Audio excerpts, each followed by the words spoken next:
చిగురించబోతుంది. గొప్ప దినాలు నువ్వు చూడబోతున్నావు. నీ యేసుకు సమస్తము సాధ్యమే.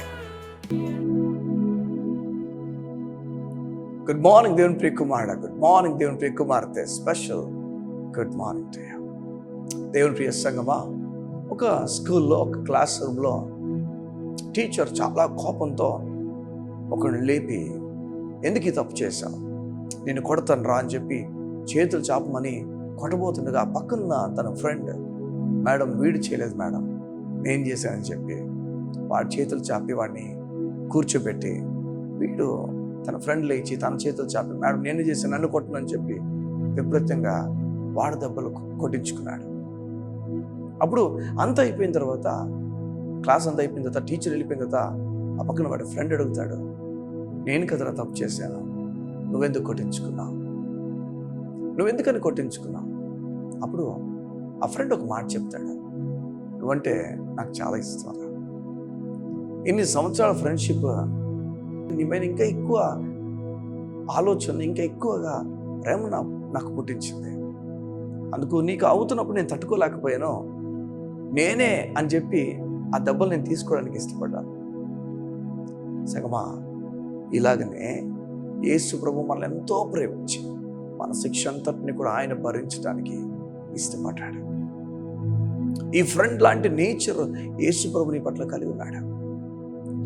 నీవు పాపంతో నిండిపోయినప్పుడు నిన్ను విడిచిపెట్టలే, అని నిన్ను కొట్టేసిన తర్వాత ఓదారుస్తానని చెప్పి అనుకోలేదు, నిన్ను కొడుతున్నప్పుడు ఆపి తాను కొట్టించుకున్నాడు, తాను శిక్షణ అనుభవించాడు, తాను మరణం గుండా వెళ్ళాడు. ఈరోజు ఈ ఉదయాన దేవుడు నీతో మాట్లాడి చెప్తున్నాడు, నీ మరణం నేను తీసుకున్నాను, ఇంతకన్నా గొప్ప ప్రేమ ఏముంది చెప్పు. నువ్వు అలసిపోతున్న నీ జీవితంలో నిన్ను దేవుడు నిజంగా ప్రేమిస్తున్నాడా లేదన్న ఆలోచనతో నువ్వు కుమిలిపోతున్నావు. లేదు, దేవుడు చెప్తున్న మాట, తండ్రి అయిన దేవుడు చెప్తున్న మాట, నా కుమారుడిని నీ కొరకు నేను పంపించాను, శిక్ష నీ కొరకు ఆయన అనుభవించాడు, నీపైన రవ్వంత కోపం కలిగాడు, నిన్ను ఆకాశానికి ఎత్తబోతున్నాడు, అడుగుమో జనములు నీకు స్వాస్థ్యముగాను భూమి దిగంతం నీకు సొత్తుగా ఇస్తాను చెప్తున్నాడు. తన కుమారుడిని ముద్దు పెట్టుకో, నీకు దీర్ఘాయుని ఇస్తాను దేవుడు చెప్తున్నాడు. ఈరోజు ఎలాంటి సమస్య గుండా నువ్వు వెళ్తున్నా నాకు తెలియదు, దేవుడి కార్యమును శీఘ్రంగా మీకు జరిగించబోతున్నాడు. దేవుడు కోరుతున్నాడు, ఆయన ప్రేమను అర్థం చేసుకోమని. తండ్రి అయిన దేవుడికి ఒక చిత్తం ఉందట, ఆ చిత్తము నీవు బాగుండాలి. మన మన మన సొంతలకు ఉంటుంది చూసారు, కొంతమందికి మీరు బాగుండాలి, మన వాళ్ళందరూ కూడా మీరు బాగుండాలన్న ఆలోచన అయితే కలుగుతుందో, అలా దేవునికి అందట నీవు బాగుండాలి, నువ్వు బాగుండాలి. మన దగ్గర ఉన్న వాళ్ళకి ఎలా అయితే నువ్వు బాగుండాలని ఆలోచన కలిగి ఉంటుంది, అలా దేవుడు అంటున్నాడు నువ్వు బాగుండాలి. పాడైపోయిన స్థితిని ఈ లోకం బాగు చేయలేదు, కానీ పాడైపోయిన స్థితిని దేవుడు బాగు చేయగలని మాట చెప్పడానికి యేసు ప్రభుని లోకానికి పంపించి నువ్వు బాగుండాలని కోరాడు ఆయన. పాడైపోయిన దాన్ని బాగు చేయడానికి ఈ లోకం ఏదో ఒక విధంగా దాన్ని పాడైన దాన్ని బాగు చేస్తుంది, కానీ యేసు పాడైపోయిన దాన్ని ఎలా బాగు చేశాడంటే తాను పాడైపోయాడు నీ గురించి. పాడైపోయిన స్థితి అంతటినీ కూడా ఆయన తీసుకొని తాను పాడైపోయి నీకు మంచి స్థితిని అనుగ్రహించాడు.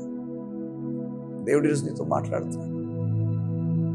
ఎలాంటి పాపంతో నువ్వు మునిగిపోయినో నాకు తెలియదు, ఎలాంటి అలవాట్లతోనో నాకు తెలియదు, ప్రభు ఈరోజు ఈ ఉదయం నీతో మాట్లాడి చెప్తున్నాడు, నీ కృప ఇవ్వబడుతుంది. ఆ చైన్స్ ఇప్పుడే బ్రేక్ అయిపోనుగా ఇస్తున్నాము, అలసట పోనుగా ఇస్తున్నాము, దేవుని శక్తి నేను కమ్మునుగా ఇస్తున్నాము, ఈ లోకం వైపున ఇంట్రెస్ట్ నీకు పోనుగా ఇస్తున్నాము. దైవికంగా దేవునితో నిలబడాలని నేను ఆశపడుతున్నాను. సేవకునిగా నువ్వు దేవుని కొరకు ఇంకా అధికంగా తెలుసుకొని అధికమైన విశ్రాంతితో నువ్వు బలపరచబడాలి. దేవుని సేవకునిగా కోరుతున్నాను. సర్వ నాకు తెలీదు ఎలాంటి విషయాలతో మీ హృదయం నింపబడుతుందో, కానీ ఏ విషయమైనా దేవునికి అప్పగించాలి, ఆయన చూసుకుంటాడు. మిమ్మల్ని విడిచిపెట్టి వెళ్ళిపోడు, ఆయన ప్రేమతో నింపబడండి. చెప్పండి, నా పట్ల నువ్వు ప్రేమ కలుగున్నావు, నన్ను పాపిగా పిలవట్లేదు, నీతిమంతులను పిలుస్తున్నావు, నన్ను ప్రేమిస్తున్నావు. ఈరోజు కూడా గంభీరమైన కార్యాలు నా కొరకు దాచి ఉంచావు. దేవుడు మీ కొరకు గంభీరమైన కార్యాలు దాచి ఉంచాడు. దిగులు పడద్దు, ఆయనపై ఆధారపడండి, ఆయన మిమ్మల్ని ప్రేమించున్నాడు. ఎలా అయితే ఈ ఫ్రెండ్ తన ఫ్రెండ్ని చాలా ఇష్టపడ్డాడు, అలా దేవుడిని చాలా ఇష్టపడుతున్నాడు. నీ పాపాన్ని మోసాడు, నీ శాపాన్ని మోసాడు, నీ దారిద్ర్యం అనుభవించాడు. చెప్తున్నాడు, నిశ్చయముగా నువ్వు గొప్ప కార్యాలు చూడబోతున్నావు. కళ్ళు మూసుకున్నట్లయితే ఈ ఉదయం మీ గురించి ప్రార్థన చేస్తాను. మా ప్రియ పరలోకపు తండ్రి నీకు వందనాలు.